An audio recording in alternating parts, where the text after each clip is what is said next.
Think you know history? Think again. We exist on this pale blue dot, adrift in a cosmic ocean, and our understanding of the past is often as hazy as a distant nebula. The stories we tell ourselves, the facts passed down through generations, can sometimes be intricate illusions, crafted from misunderstanding, embellishment, or even deliberate distortion. It's a universe of information out there, and just like stargazing, the closer we look, the more we realize how much we've yet to discover, or in this case, rediscover. So I invite you, fellow explorers of space-time, to journey with me. Let's challenge the comfortable narratives, the historical certainties that might be nothing more than cosmic dust in the winds of time.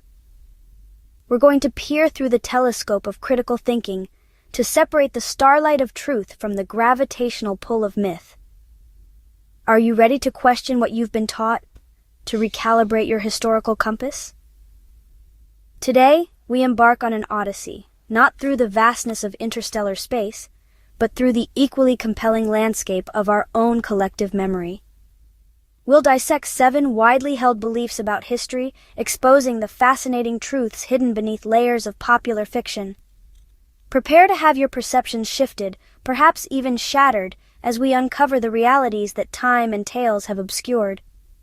It's a voyage into the heart of how we remember and misremember our shared past.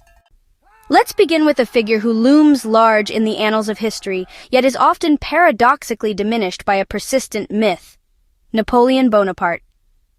The caricature is familiar: the diminutive general, hand tucked into his waistcoat, compensating for his lack of height with an insatiable ambition. But was he truly the little corporal of legend? The cosmos, in its infinite variety, teaches us that perspective is everything. When we examine the records, the contemporary accounts, a different picture emerges, one painted with the brushstrokes of measurement and context. The truth, as it often is more nuanced. Napoleon's recorded height was around 5 French feet and 2 inches. Now here's where the stardust of confusion settles. A French inch of that era was longer than a British inch. Converted to the British imperial system, which later became the standard many of us are familiar with, Napoleon stood at approximately 5 feet 6 inches or 5 feet 7 inches. This, for the early 19th century, was not short. It was, in fact, perfectly average, perhaps even a touch above for a Frenchman of his time. The myth likely owes its tenacity to British wartime propaganda, a clever way to belittle a formidable enemy, a narrative distortion that has echoed through the corridors of time. Now let us sail our ship of the imagination across the cold northern seas to the age of the Vikings. Picture them, fierce warriors, longships slicing through icy waters, and on their heads, horned helmets, right? This image is so deeply embedded in our cultural consciousness, a visual shorthand for Norse ferocity. Yet when we consult the archaeological record, the actual artifacts unearthed from Viking graves and settlements, these iconic horns are conspicuously absent. It's as if we're searching for a constellation that exists only in folklore, not in the observable sky. The horned helmet, a staple of Viking depictions from opera stages to comic books, seems to be a much later invention, a flourish of 19th century romanticism. Costumes designed for Wagner's Der Ring des Nibelungen in the 1870s played a significant role in popularizing this dramatic, albeit inaccurate, headgear. Real Viking helmets, the few that have survived, were typically simple, practical affairs: domed caps, sometimes with a spectacle-like guard for the eyes and nose. The horns, it seems, were grafted onto their legend, a theatrical embellishment that stuck more firmly than any historical adhesive. It's a testament to how easily a powerful image can reshape our perception of the past. Let's ascend now, far above the Earth, into the silent, inky blackness of space. From this vantage point, our planet is a breathtaking jewel of blue, white, and brown. And from here, surely we can see the Great Wall of China, that colossal testament to human endeavor, snaking its way across the continents, a scar of history visible even from the heavens. This is a fact many of us learned, a source of awe. But much like observing a distant galaxy, what we think we see and what is truly there can be vastly different. The reality is, the Great Wall, while incredibly long, is relatively narrow. Think of it like a single strand of human hair laid across a vast landscape. From low Earth orbit, perhaps a few hundred kilometers up, it's exceedingly difficult, if not impossible, to distinguish with the naked eye without knowing precisely where to look. And even then, it's more about seeing a subtle line in the right conditions than a clear, defined structure. Astronauts have confirmed this. And from the moon? Absolutely not. Many other human-made structures like city grids or large agricultural patterns are far more discernible from orbit. The wall's legend, in this regard, has stretched further than its visual reach into the cosmos. So, our historical voyage now takes us back to the Age of Discovery, to the year 1492, and the figure of Christopher Columbus. The popular tale often credits him with this monumental achievement beyond discovering the so-called New World, proving the Earth was round, bravely sailing against the tide of a world that supposedly believed in a flat Earth, like teetering on the edge of oblivion. It's a pretty dramatic narrative, right? A lone visionary challenging a primitive, ignorant consensus. But is this an accurate charting of intellectual history? Did humanity truly need Columbus to reveal our planet's spherical nature?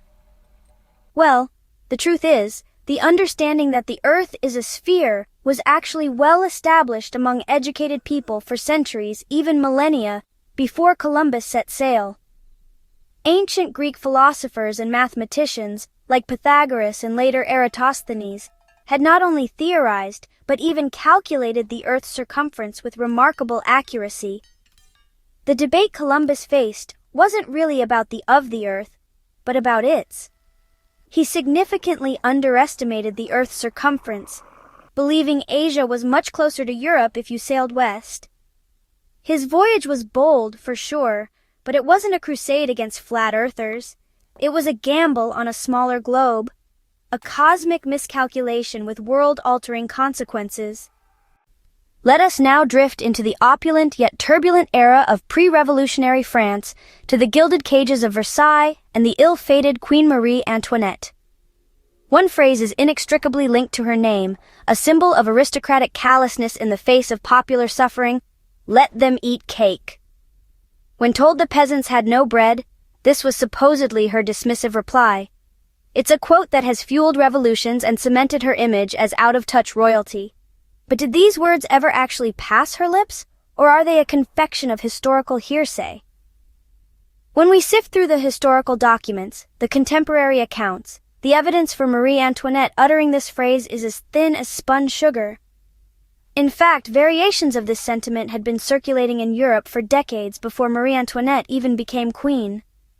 Jean-Jacques Rousseau, in his Confessions, attributed a similar phrase, "Let them eat brioche," to a great princess, though the identity of this princess remains uncertain. The quote likely became attached to Marie Antoinette as anti-monarchist sentiment grew, a potent piece of propaganda to demonize a queen already viewed with suspicion and disdain. Our journey now takes a somber turn, to colonial America, to the infamous Salem witch trials of 1692. The imagery associated with this dark chapter is often vivid and terrifying, accused witches being burned at the stake, flames licking at the night sky. This method of execution is deeply ingrained in the popular imagination of witch hunts.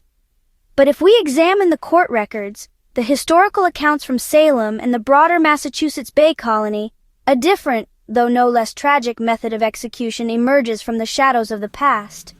In Salem, and indeed in the English colonies of North America, the convicted witches were not burned at the stake.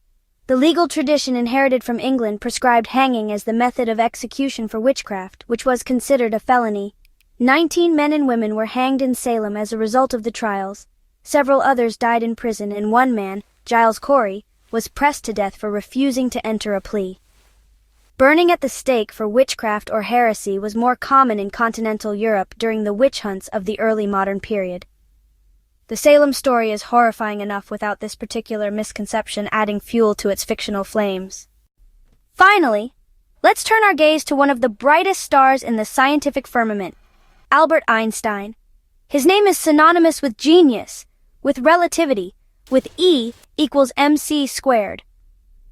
Yet a curious myth persists about his early years, that he was a poor student, particularly in mathematics, even failing the subject. This anecdote is often trotted out as a comforting tale for those who struggle with numbers, suggesting that even the greatest minds can have humble academic beginnings. But does this narrative align with the cosmic trajectory of Einstein's intellect?